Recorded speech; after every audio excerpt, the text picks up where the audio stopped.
Time जी पशु आहार अब मैं पुनः आपसे आग्रह कर रहा हूं सर, इसमें जब छोटी सी कानूनी बात संसद का मॉनसून सत्र चल रहा है, जिसमें ओबीसी रिजर्वेशन बिल की गर्माहट देखने को मिल रही है। ओबीसी आरक्षण बिल लोकसभा में पास हो चुका है। मत विभाजन के जरिए ये बिल लोकसभा से पास हुआ। इस बिल के पक्ष में 385 वोट पड़े, जबकि विरोध में कोई वोट नहीं पड़ा, यानी कम से कम 2/3 बहुमत से बिल पारित हो गया। अब ऐसे में कई लोगों के मन में सवाल उठ रहा है कि आखिर ये ओबीसी आरक्षण बिल क्या है। दरअसल ये ओबीसी आरक्षण में संशोधन का बिल है।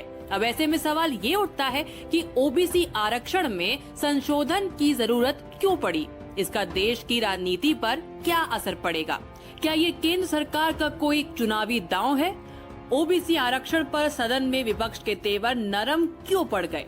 इन सभी सवालों का जवाब हम इस रिपोर्ट में आपको विस्तार से देने जा रहे हैं। संविधान के अनुच्छेद 342 ए और 366(26) सी में संशोधन को लेकर ये बिल पेश किया गया।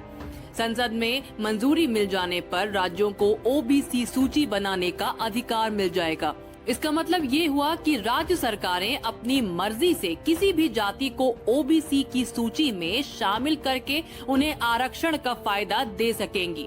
मराठा, जाट, पटेल, लिंगायत समेत कई वर्ग लंबे वक्त से आरक्षण की मांग कर रहे हैं।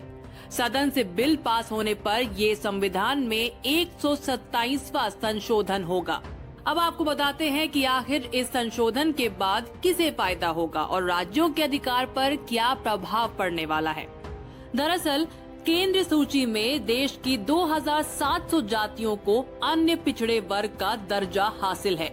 इनमें 1000 जातियों को ही आरक्षण मिल रहा है, बाकी इस दायरे से बाहर है। अलग अलग जातियां खुद को पिछड़े वर्ग में शामिल करने की मांग कर रही हैं। अब संविधान संशोधन के बाद राज्य उन जातियों की मांगे पूरी कर पाएंगे।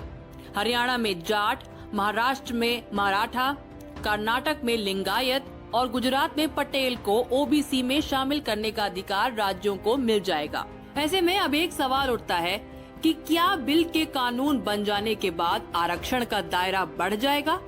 क्या सुप्रीम कोर्ट की तरफ से तय की गई 50% की सीमा खत्म हो जाएगी?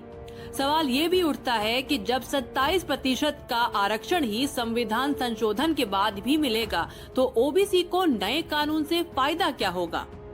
इसका जवाब ये है कि संविधान संशोधन से किसी राज्य को ओबीसी लिस्ट में जातियों के नाम जोड़ने घटाने का अधिकार मिलेगा।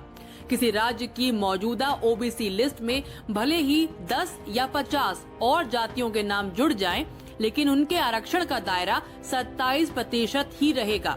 50% कुल आरक्षण में 27% ओबीसी के लिए है, बाकी एससी यानी शेड्यूल्ड कास्ट और एसटी यानी शेड्यूल्ड ट्राइब के लिए होता है। साफ है कि किसी राज्य को ये अधिकार नहीं मिलने वाला है कि वो ओबीसी लिस्ट को बढ़ाकर आरक्षण की सीमा भी बढ़ा दे, यानी आरक्षण की कुल सीमा 50% ही रहेगी।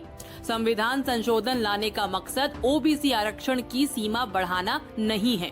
इसका मकसद उस 27% आरक्षण के दायरे में उन जातियों को भी लाना है जो अब तक इसके लाभ से वंचित हैं और वाकई पिछड़े हैं या जो राजनीति की दिशा बदलने की क्षमता रखते हैं। कहने का मतलब ये है कि इस संशोधन का असर राज्यों की सियासत पर भी पड़ेगा। आरक्षण का देश की राजनीति में अहम रोल है। सामने यूपी समेत कई राज्यों के चुनाव हैं, तभी तो पूरे मॉनसून सत्र में कई मुद्दों पर हंगामे कर रहे विपक्ष के तेवर इस संशोधन विधेयक पर नरम पड़ गए। कांग्रेस समेत पूरे विपक्ष ने इस विधेयक के समर्थन का ऐलान किया है। आखिर वोट बैंक का जो सवाल है, आरक्षण का सबसे बड़ा हिस्सेदार अन्य पिछड़ा वर्ग सभी राजनीतिक दलों की नजर में रहता है और जिसे हर तरह से लुभाने की कोशिश होती है। ऐसे में केंद्र सरकार के इस फैसले को चुनावी दांव के तौर पर देखा जा रहा है। न्यूज़ तक ब्यूरो।